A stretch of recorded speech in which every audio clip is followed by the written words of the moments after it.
Hey guys, welcome to the 16th C# tutorial that I'm making for the new Boston. And in this tutorial, we're going to learn more about methods. So all you're going to need for this tutorial is a button, and once you have it on your form, just go ahead and double click on it.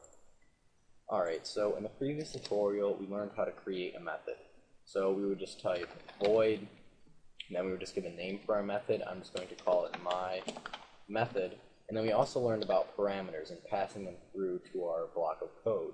So we would just put empty parameters right there, or empty parentheses, if we didn't need the user to input any data. And then right inside of these two curly braces is the code block.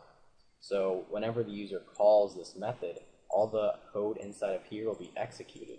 So if we were to just go up here and type my method, then once we called this method right here, all of the code inside of these two curly braces would be executed.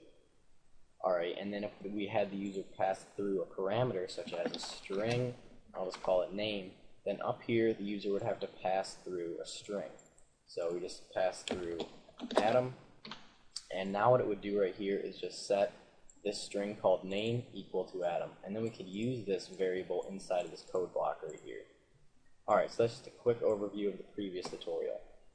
And in the previous tutorial, I told you we were going to be learning about this in the next tutorial.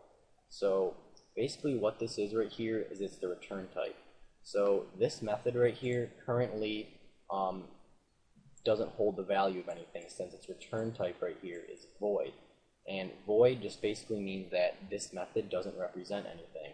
So if we were to just call my method right here, and we have to pass through a string right now, so if I just pass through Adam, now my method doesn't represent anything, so we can't set this equal to anything. Well, let's say we wanted this to represent a string. What we'd have to do right here is change this void to string. So now basically what this does is my method represents a string, and now to tell it what string it's going to represent, we're just going to have to type return right here and then the string that we want it to represent. And we're just going to have it represent the string that is passed through. So we're just going to say return name. So basically what's going to happen here is we just pass through name through this method. Then it sets this string called name equal to Adam. Then it just returns Adam, since name is equal to Adam. And now that we returned this name right here, my method is equal to Adam. So now what we could do right here is just display in a message box this method, and we should just get Adam. And let's just make sure that this works here. And we can just put this inside of here because this represents a string as indicated by the return type. Alright, so let's just go ahead and make sure that this works. We should just get Adam. Yep, perfect. Alright, and we could just return something static. We don't have to make it be what the user passes through right here. So we could just say return hello. And then we would just get hello inside of a message box, since what it does right here is it just calls this method, and this method, remember, represents a string, and then it just sets my method equal to hello, and then it just displays that inside of a message box. So we should just get hello. Yep, perfect. And usually methods are used for calculations. So the return type is usually int, but it doesn't have to be. So we could say int right here, and now this method represents an integer. So now what we'd have to do right here is just return a number. So we just return 6. So now my method represents an integer.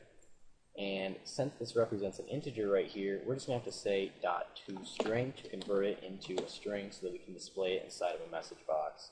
So now inside of our message box we should just get 6. Yep, perfect. And you can make the return type for a method anything that you want. So if we wanted to make it be a bool or an object, we could do that. So if we just made it a bool right here, and then we could just return true. So now basically what it's doing is it's setting the return type for my method to be bool, and then we're just returning true. So my method represents true. So in a message box we should just get true, because it converts my method, which is true, into a string, and we should just get true in a message box. Yep, perfect. Alright, so that's pretty much it for this tutorial on methods, so see you guys.